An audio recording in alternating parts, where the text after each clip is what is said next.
கர்த்தருடைய பரிசுத்த நாமத்திற்கு மகிமை உண்டாவதாக. ரோமருக்கு நிருபம் 3ஆம் அதிகாரம். ரோமருக்கு எழுதின நிருபம் 3ஆம் அதிகாரம். சில வசனங்களை நான் வாசிக்கிறேன். 10ஆம் வசனத்திலிருந்து. அந்தபடியே நீதிமான் ஒருவனாகிலும் இல்லை, உணர்வுள்ளவன் இல்லை, தேவனை தேடுகிறவன் இல்லை, எல்லாரும் வழிதப்பி ஏகமாய் கெட்டு போனார்கள். நன்மை செய்கிறவன் இல்லை, ஒருவனாகிலும் இல்லை. அவர்கள் தொண்டை திறக்கப்பட்ட பிரேத குழி, தங்கள் நாவுகளால் வஞ்சனை செய்கிறார்கள். அவருடைய உதடுகளின் கீழே பாம்பின் விஷம் இருக்கிறது.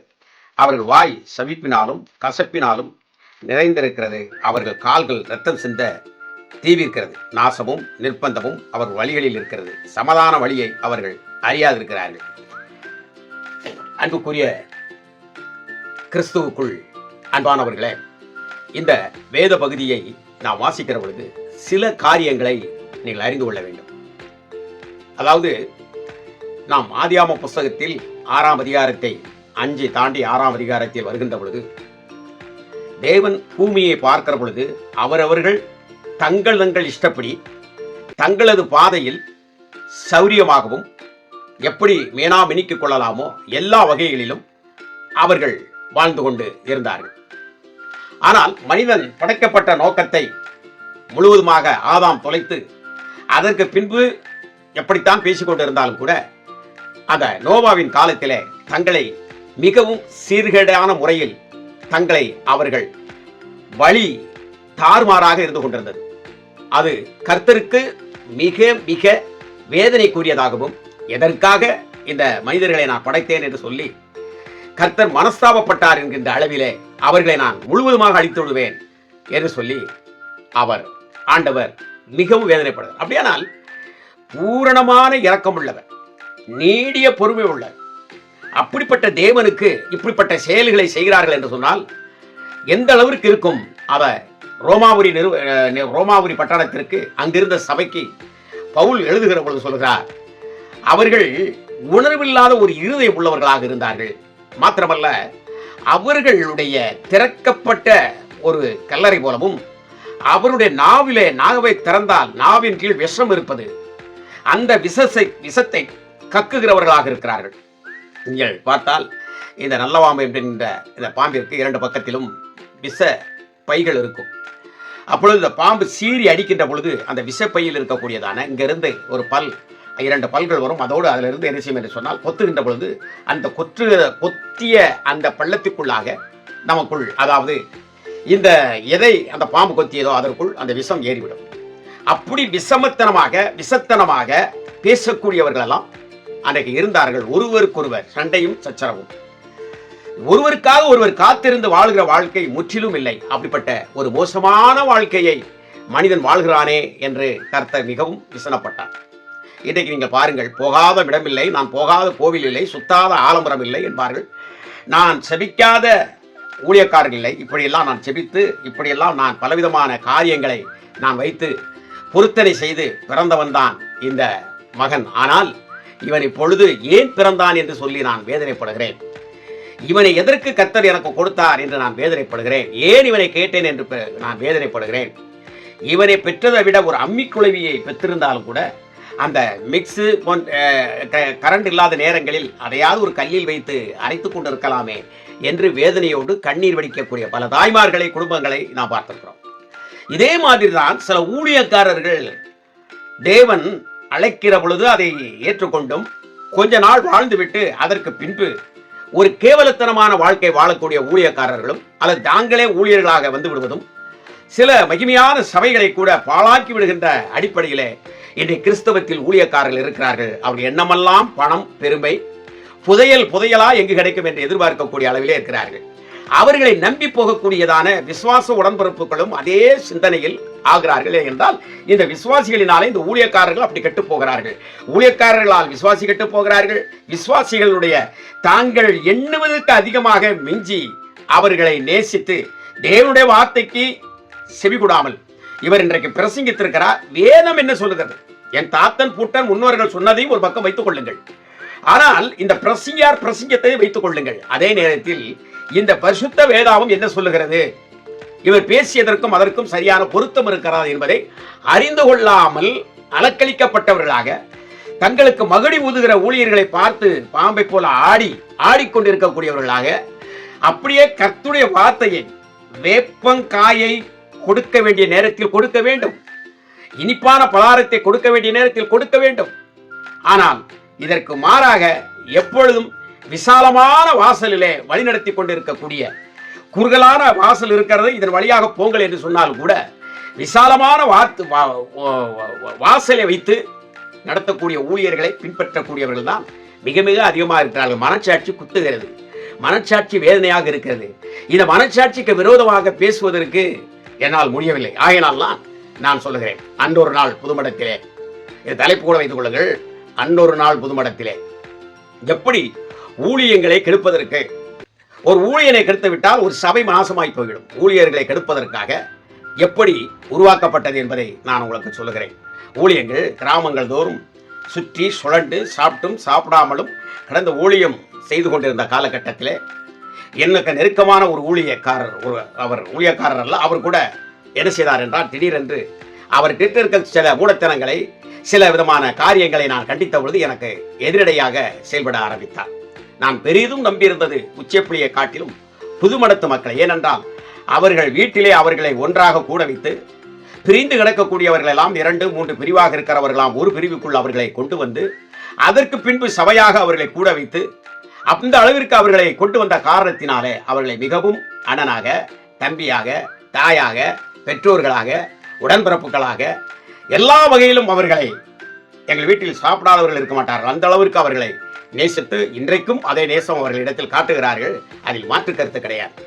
ஆகவே என்னோடு வந்த ஊழியக்காரரும் அவரோடு ஒரு போதகரும் சேர்ந்து கொண்டு எனக்கு அங்கு இருக்கக்கூடிய மதிப்பு, மரியாதை, என் மேல் வைத்திருக்கக்கூடிய நம்பிக்கை இந்த போதகர்களுக்கும் இந்த பெரியவருக்கும் இல்லை என்ற காரணத்தினாலே என்னை அவர்கள் பல வகையிலும் மட்டம் தட்டுவதற்காக செய்தார்கள். முடியவில்லை. ஒரு விசை ஒரு சகோதரி ஒரு மின் விளக்கு அவர் வீட்டிற்கு வந்திருந்தது. அதற்காக என்னை செபிக்கும்படியாக அவர் கூப்பிட்டார். அப்படி என்னை ஜெபம் பண்ணும்படியாக கூப்பிட்ட பொழுது நான் சொன்னேன், அந்த நேரத்தில் போதகர் இந்த பகுதி வந்திருந்தபடினாலே நான் அவரிடத்தில் சொன்னேன், ஐயா நீங்களும் வாருங்கள், இப்படி ஒரு இடத்தில் ஜெபிக்க செல்ல போகிறேன் என்று சொன்னேன், வாருங்கள் ஐயா என்று சொல்லி. ஆகவே அவர் அந்த வீட்டிலே, நான் கூப்பிடாமல் போயிருந்திருக்கலாம், நான் அந்த வீட்டிலே ஜெபிக்கிறேன். அவர் அந்த ஏரியாவில் பெரிய பணக்காரர், ஜெபிக்கிறார் அவர், நானும் கூட மாடாக நிற்கிறேன். அப்பொழுது அந்த சகோதரி 50 ரூபா காணிக்கை கொடுப்பதற்காக, ஏனென்றால் நான் மட்டும் வருவேன் என்று நினைத்திருக்கிறது, அவருடைய கணவர் வெளிநாட்டில் இருந்தார். அப்பொழுது அந்த 50 ரூபாய் என்னை நோக்கி வருகிற பொழுது, ஐயா இடத்தில் கொடுத்து விடுங்கள் என்று சொன்னேன். ஐயா அதை வாங்கி கொண்டார், போதகர் வாங்கி கொண்டார். அதற்கு பின்பு ஏனால் இந்த வீடியோ அவர்கள் பார்க்கட்டும், அந்த கிறிஸ்தவ விட அவர்கள் பெரிய தண்டனையை கொடுக்க போகிறார்கள். ஆகவே அந்த சகோதரி கொஞ்சம் இருங்கள் என்று சொல்லி வேகமாக ஓடி வந்து யாரிடத்திலும் 50 ரூபாய் வாங்கி என்னிடத்திலும் கொடுத்தார்கள். அதையும் அவர் பார்க்கிறார். அதற்கு பின்பு அந்த சகோதரியுடைய சித்தியிடத்திலே சொல்கிறார், உங்களுடைய அக்கா மகள் என்னையும் ஒரு சாதாரண மிஷினரியையும் ஒன்று போல் பார்த்து அவருக்கும் 50 ரூபாய் காணிக்கை கொடுத்தார் என்று சொன்னார். நான் புதுப்படத்தில் அதிகமாக காணிக்கைகளை வாங்குவதில்லை, ஏனென்றால் அவர்கள் கஷ்டப்படுகிறவர்கள். ஆனால் இந்த சகோதரி இவர்கள் வசதியாக இருக்கிறவர்கள். ஆகவே இவருக்கு பாருங்கள், இப்படி ஒன்றாக இணைத்து விட்டார். ஏன் ஒன்றாக இணைந்தால் என்ன? பரலோகத்திற்கு நாம் ஒன்றாகத்தானே போக வேண்டும். நரகத்தில் பிரிவினைகள் இருக்கலாம். நீர் என்ன நரகத்திற்கு போகிறவரா? பரலோகத்துக்கு போக வேண்டும் தான் நினைக்கிறேன். உமக்கு எல்லா வசதியும் இருக்கிறதே, எனக்கு என்ன இருக்கிறது? நான் எந்த கம்பெனியில் சம்பளம் வாங்குகிறேன்? எந்த இடத்திலிருந்து எனக்கு வருமானம் வருகிறது? யோசித்து பார்த்தீர்களா? அந்த நாட்களில் என்னுடைய துணையார் ஒரு சின்ன தையல் சென்று போல் வைத்துக் கொண்டு நடத்தி கொண்டிருந்தார். இப்படிப்பட்ட ஒரு சூழ்நிலையில் இப்படி யோசிக்கக்கூடிய ஒரு புத்தி உமக்கு இருந்தால் எப்படி நீர் தேவனுடைய ராட்சத்திற்கு பிரியமானவர் அழைக்கப்படுவீர்? யோசிக்க வேண்டாமா? பாருங்கள், அக்காலத்திலே அங்கு சில சத்துருக்களை ஒரு குடும்பம் எனக்கு விரோதமாக முளைக்க ஆரம்பித்தது. அந்த நாட்களிலே முழு நிலா கூட்டமே நடத்துவேன். சிலர் பவுனரி அப்படி அல்ல. ஏனென்றால் அந்த கடற்கரையிலிருந்து இங்க வருகிற பொழுது, ஏற்கனவே நாங்கள் லைட்டும் வைத்திருப்போம், கடற்கரையிலிருந்து இங்க வருகிற பொழுது அருமையான கடற்கரை பீச்சு. அந்த பிரசங்கங்கள்லாம் நேராகி கொஞ்சம் நேரமாகிற பொழுது ஒரு நல்ல வெளிச்சமும் வேண்டும், நிலாவாக இருந்தால் நன்றாக ஒரு அமைதியாக நடந்து வருவார்கள். அந்த அடிப்படையில் தான் முழு நிலா கூட்டம் என்று அதை வைத்தேன். இப்படி பல கூட்டங்கள் நடத்தியது உண்டு. என்னுடைய நண்பர் ஜேப்ரி, டாக்டர் ஜேப்ரி ஆபிரகாம் என்பவர், இப்படி பல நபர்களுடைய அவருடைய தகப்பனார், இப்படி பல நபர்களை சசி சல்லையா அவர்கள்லாம் என்னோடு இணைந்து அந்த ஊழியங்களிலே வருவார்கள். ஒரு அருமையான சகோதரர் சாமுவேல், அவர் இந்த கட்டட நுணுக்க கலைஞராக இருக்கிறவர், இவர்கள்லாம் வருவார்கள். இந்த கூட்டம் உச்சப்புள்ளியிலிருந்து வருவார்கள். இந்த கூட்டம் ஒரு ஒரு பரலாங்குக்கு நீளமாக இருப்பது போல அவ்வளவு பேர் அங்கிருந்து கலைந்து வருகிற பொழுது அவ்வளவு கூட்டம் வருவார்கள். இவர்களுக்கெல்லாம் நாங்கள் ஒரு நல்ல ஒரு குஸ்கா மாதிரி சாப்பாடு நேரத்தில் கொடுப்பது அல்லது ஒரு சுண்டல் கொடுப்பது இப்படியெல்லாம் செய்கின்றது வழக்கமாக இருந்தது. அநேகர்களுக்கு இஸ்லாமியர்களும் இன்னும் புற இனத்தவர்கள், மற்றவர்களும், இந்து இனத்தவர்களும், கிறிஸ்தவர்களும் வேறுபாடின்றி அந்த இடத்தில ஒரு மகிழ்ச்சியாக செய்து கொண்டிருந்தோம். பாருங்கள், அந்த நேரத்தில் நான் நாவின் விஷம் என்று சொன்னேன் அல்லவா, நமக்கு வேண்டாத என்று அவருக்கு எனக்கு வேண்டியவர், இன்றைக்கும் அன்பாக அவரோடு இருக்கிறேன். ஆனால் அவர் செய்த செய்கையினால் மனதுக்கம் ஏற்பட்டு முறிவுகள் ஏற்பட்டன. அப்ப அந்த நமக்கு விரோதமாக செயல்பட்டு கொண்டிருந்த அந்த குடும்பத்தில் உள்ள ஒரு சகோதரி, அன்றைக்கு புதுப்படத்தில் ஒரு விழா நடக்கிறது, ஒரு காதுகுத்து விழாவோ ஏதோ ஒன்று நடக்கின்றன. அப்பொழுது இந்த கூட்டத்திற்கு அதற்கு முன்னாலே முடித்து விடுவோம் கடற்கரை கூட்டத்தை என்று சொல்லி அந்த கூட்டத்தை கடற்கரை முடித்து நாங்கள் அங்கு வருவதற்கு தயாராக இருக்கின்ற அந்த ஒரு சூழ்நிலையில் இவர் மிக விரைவாக வந்து விடுகிறார் போதகர். ஏனென்றால் அவர் நம் மீது பொறாமையாக இருக்கிறார். இப்படி புறமையாக அவர் இருந்து கொண்டிருக்கின்ற அந்த காலகட்டத்தில் நடந்தது என்னவென்றால், இந்த சகோதரி அவருடைய பேக்கை வாங்கி கொண்டு, நான் தூரத்தில் நின்று கொண்டு இருக்கிறேன், இந்த சகோதரி இந்த போதகரோடு நின்று கொண்டு சொல்லுகிறாள், இந்த போதகருக்கு இன்னொருவர் கண்டால் ஆகாது ஒரு எட்டிக்காயை போல பார்ப்பார். எனக்கு மிகவும் அருமையான என் இதயத்தை தொட்ட ஒரு ஊழியக்காரர் சந்தானா ஏசடியான் என்பவர். அவர் ஒரு மிஷனரி, இப்பொழுது ஒரு ரெவரண்டராக இருக்கிறார். அவரை பிடிக்கார். அவரை நான் அந்த நாட்களிலே அந்த கூட்டத்தில் செய்து கொடுப்பதற்காக நான் அழைத்திருந்தேன். இப்பொழுது பாருங்கள், இங்க இருந்து அந்த சகோதரி பேசுகிறாள். பிரதர் அப்படின்னா, என்ன சகோதரி என்ற, இன்றைக்கு அந்த கடற்கரை கூட்டத்திற்கு சந்தனையாவத்தானை கூப்பிட்டிருக்கிறீர்கள் என்றால் ஆம் என்றேன். அதற்கு பிறகு இங்க பார்க்கிறேன், ஐயர் இருக்கிறார். அவரை பார்த்து, ஐயா வாங்கள் நீங்கள் கலந்து கொள்ளலாமே என்றேன். அவர் இல்லைங்க, நான் கூட்டத்துக்கு போறேன் என்று சொல்லிவிட்டார். ஆரம்பித்தது 7:30. எனக்கு பிடிக்காதவனை கூப்பிட்டுக் கொண்டு இவ்வளவு தூரம் நடத்துவதா, அதை செய்வதா, இதை செய்வதா? இங்கு சந்தா கட்டாதவர்கள் நிறைய பேர் இருக்கிறார்கள்.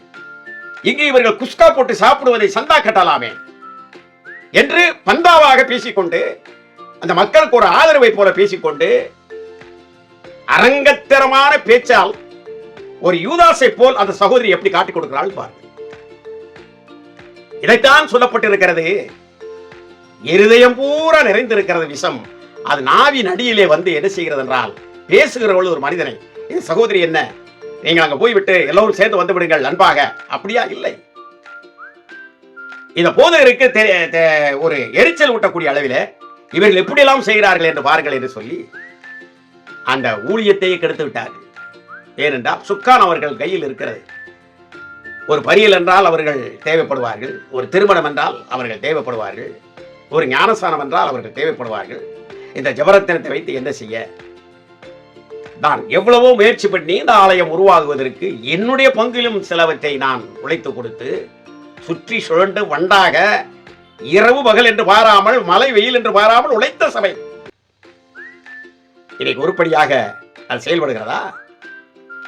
ஏதோ சபை என்ற பெயர்லானே இருக்கிறது. அந்த சூது இன்னைக்கு உச்சிப்புள்ளியும் கவ்வுவதற்கு வழிபார்த்துக் கொண்டிருக்கிறது. ஆகவே எனக்கு மிகவும் அன்பானவர்களே, இந்த சத்தியத்தை கேட்டுக்கொண்டு இருக்கிறவர்கள், உண்மை எது, சத்தியம் எது, அதை சொல்லுகிறவனை நீ எப்படி பார்க்கிறாய், நீ எப்படி பேசுகிறார் அவரை குறித்து மற்றவரிடத்திலே?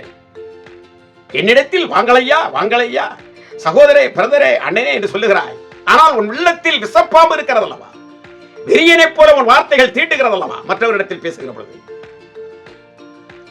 அன்புக்குரியவர்களே, ஆனாலும் நான் இந்த பரிசுத்த வேதாமத்தை கையில் வைத்துக் கொண்டு பேசுகிறேன். உனக்காக ஜெபித்துக் கொண்டிருக்கிறேன். உன்னை பற்றி யாரும் குறை சொன்னாலும் கூட தயவு செய்து சொல்லாதீர்கள். நான் அவர்களையும் நேசித்து அவர்களுக்காக ஜெபிக்க வேண்டும்.